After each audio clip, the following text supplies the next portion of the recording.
Welcome student. New topic हमारा जो है आज का resolution of vector in components. इसका मतलब ये हुआ कि किसी भी वेक्टर के जो कंपोनेंट होते हैं, जो उसके घटक होते हैं, जिसे हिंदी में कहा जाता है सदिशों के घटकों में वियोजन। आज का जो हमारा टॉपिक होगा यही टॉपिक हम पढ़ेंगे। तो हेडिंग हमारी है रिसोल्यूशन ऑफ टू वेक्टर, जिसे हम कहते हैं सदिशों का घटकों में वियोजन। इसमें हम ये करते हैं कि जो हमारे सदिश होते हैं, राशियां होती हैं, उनको हम जो है कंपोनेंट में डिवाइड कर लेते हैं।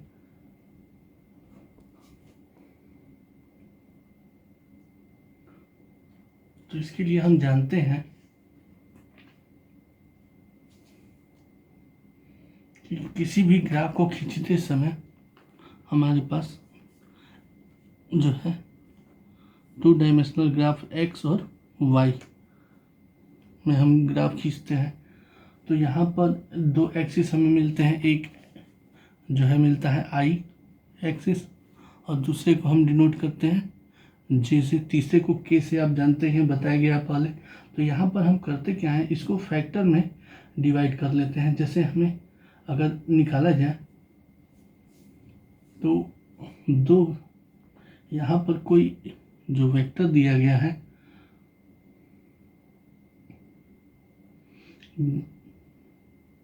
एक वेक्टर दिया गया है बी वेक्टर, इस तरीके से।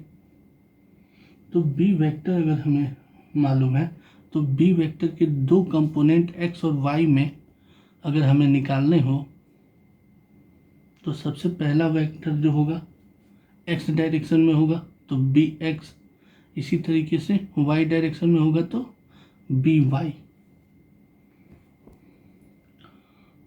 और इसकी डायरेक्शन जो डिनोट करेंगे हम बी एक्स की आई डायरेक्शन में और बी वाई की जे डायरेक्शन में डिनोट करेंगे। तो इसको जो है यूनिट वेक्टर फॉर्म में अगर डिनोट किया जाए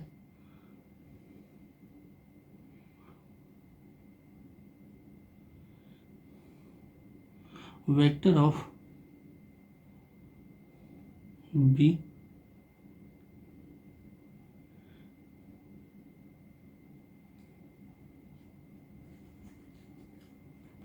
इन यूनिट वेक्टर फॉर्म, तो हमें मिलेगा B X equal to B X I cap, इसी तरीके से and B Y vector equal to B Y J cap. तो इस तरह से हमें मिलेगा। और अगर हम बी निकालना चाहें तो बी जो है इन दोनों का क्या है, रिजल्टेंट है। तो बी वेक्टर इक्वल टू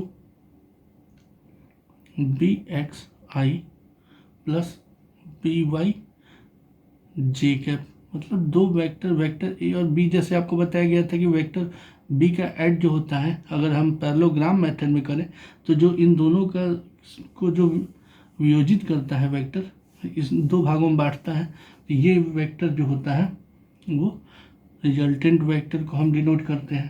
तो अब जो है ट्राइएंगल में लिया जाए तो इन ट्राइएंगल कुछ नाम दे देते हैं ओ, इसको नाम दे दिया जाए पी,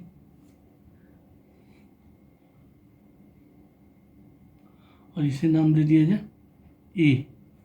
तो इस तरीके से वेक्टर ओ ए पी जो हमारा ट्रायंगल मिल रहा है, हम देखते हैं कॉस थीटा इक्वल टू क्या मिलेगा।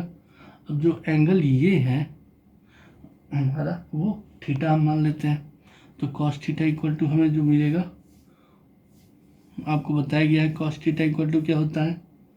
तो कॉस थीटा इक्वल टू हमारा base O A upon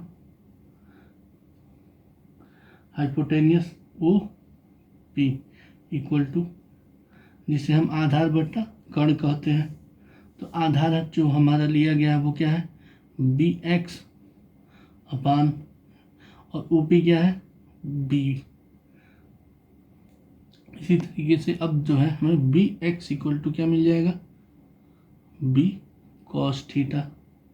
same इसी तरीके से साइन थीटा निकालेंगे, तो साइन थीटा इक्वल टू क्या होता है, लंब बटा कण या परपेंडिकुलर अपॉन हाइपोटेनियस। तो जब निकालेंगे तो ये जो हमें मिलेगा A P upon O P equal to, ये जो हमारा होगा, ये जो इसके पैरेलल है तो ये बी वाई, अब ओ पी जो है वो बी वेक्टर, तो बी इक्वल, हम अब हमें B Y equal to B sine theta.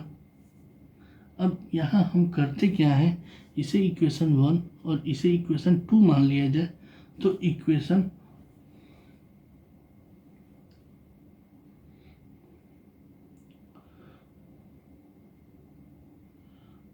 1 और 2 का जो है स्क्वायर कर दिया जाए, तब और स्क्वायर करके जोड़ने पर B X square plus B Y square. अब जब इसको हम करेंगे तो हमें मिल जाएगा यहाँ पर B square cos square theta plus B square sine square theta. तो यहाँ पर अगर बी कॉमन ले लिया जाए तो बी स्क्वायर, तो sine square theta plus cos square theta, और हम जानते हैं sine square theta plus cos square theta equal to 1 होता है।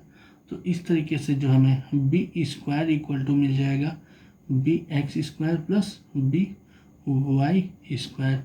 इसका मतलब ये हुआ कि जो हमने कंपोनेंट लिया था उसका जो वेक्टर सम होता है वो अब जो रिजल्टेंट वेक्टर होता है उसके इक्वल होता है। अगर b इक्वल टू लिया जाए तो रूट में B X square plus B Y square. अब जो है इन दोनों का रिजल्टेंट निकाला जाए इन यूनिट फॉर्म में, तो इन यूनिट फॉर्म में, यूनिट वेक्टर फॉर्म में जब निकालेंगे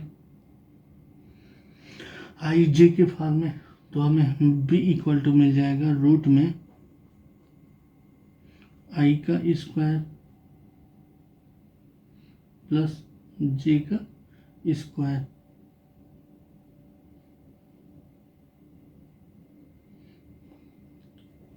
अब देखिए, अब ये कहा जाए इक्वेशन 2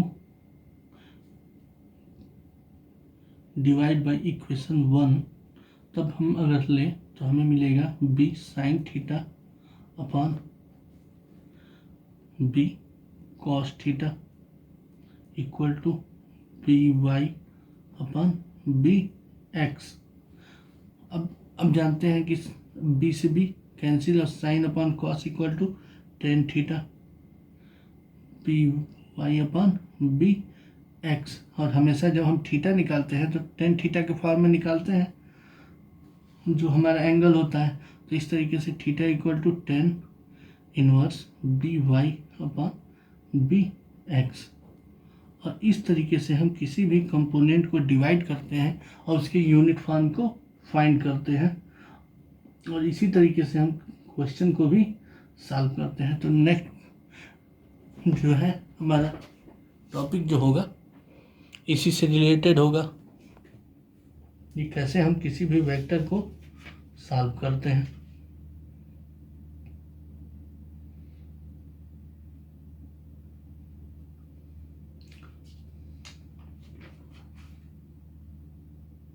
ओके, थैंक्स स्टूडेंट।